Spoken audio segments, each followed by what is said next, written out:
Soy la doctora Natalie Gantier y este día me interesa con ustedes compartir un tema muy importante, que es hablar sobre el COVID y la investigación científica desde lo que son las áreas humanas, ¿sí?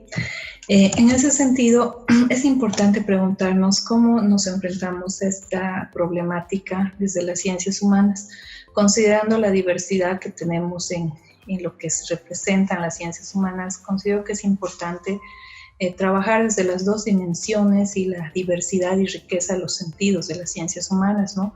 Pues desde una dimensión más fundamental o sustantiva podemos examinar elementos filosóficos, antropológicos, psicológicos, sociológicos y culturales dentro de lo que está ocurriendo en los escenarios ante el COVID. Y obviamente trabajar también desde las dimensiones estratégicas o procedimentales en ciencias más aplicadas, como son las ciencias jurídicas, comunicacionales o educativas, entre otras, que nos van a ayudar a nosotros a plantear este escenario y nuestro ejercer como cientistas de áreas sociales frente a lo que es el COVID. Preguntarnos si los datos que constantemente nosotros vemos en la televisión y en las publicaciones tienen una significación, una representatividad. Creo que es importante que la estrategia de investigación para trabajar investigación para el COVID desde las humanidades parta obviamente de buenas fuentes, de tal forma que estas fuentes, estos datos y esta información nos ayude a nosotros a hacer buenas reflexiones. Aquí, por ejemplo, hay páginas muy interesantes de difusión científica, de divulgación, además, donde hay contenido que está siendo constantemente actualizado y que tiene referencias de investigaciones en universidades, centros de investigación sobre lo que se está haciendo en COVID, por ejemplo, los blogs de Cielo, que están constantemente actualizados sobre estas temáticas, el Sevier, que es otro servidor muy interesante de donde ustedes pueden buscar y evitar lo que es la infoxicación, porque hoy en día estamos muy atiborrados de información y hay información que es innecesaria.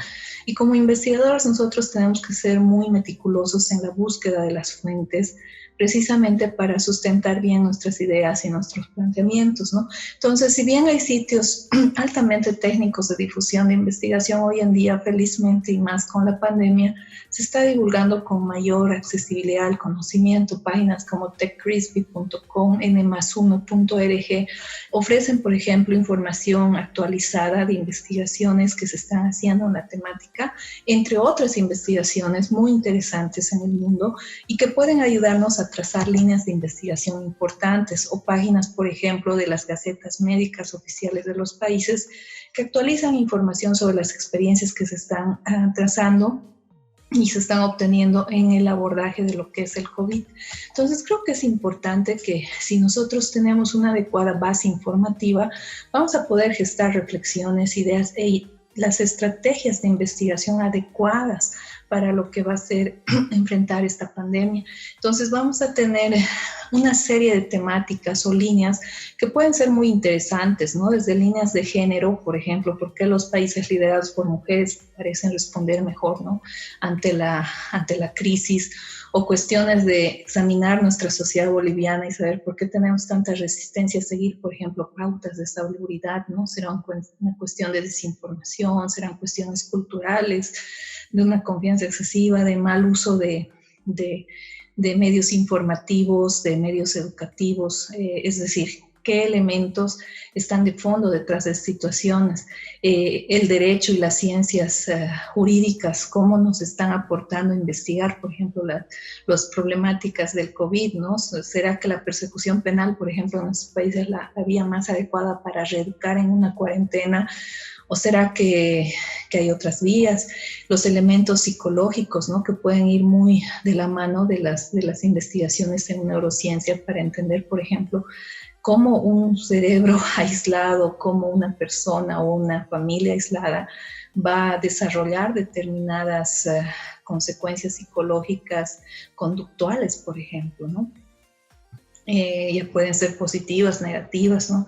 ¿Qué situaciones sociales va a derivar, ¿no? Esta cuarentena, esta pandemia, o qué constructos socioculturales o de la ingeniería social se está configurando una cuarentena, es decir, es una nueva forma de relacionarnos en todos los sentidos económicos, materiales, familiares, donde lo que es la digitalización está jugando un papel determinante para que exista una comunicación aparente, ¿no? Virtual, pero que no es física, no es presencial.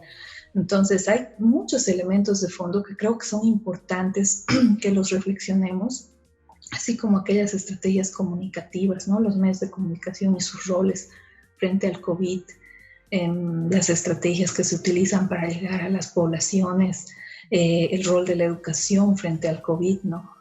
Cómo la educación está respondiendo para no dejar pues a esos niños, jóvenes, universitarios, colgados, ¿no? de sus procesos tradicionalmente presenciales, educativos, pero cuánto hemos avanzado realmente en lo que es la educación a distancia, la educación virtual, y cómo estos elementos están siendo hoy en día tan urgentes, tan importantes, y de cierta forma ni las universidades ni los ministerios de educación están pudiendo responder adecuadamente porque ha sido pues algo inminente.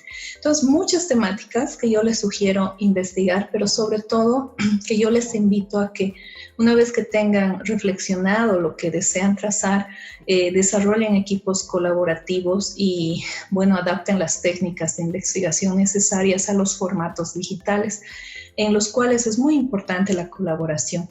Y con esa reflexión yo quiero dejarles con la antesala de lo que va a ser obviamente el trabajar con lo que es la interdisciplinariedad, y que va a ser objetivo seguramente del siguiente video que nosotros vayamos a desarrollar. Muchas gracias.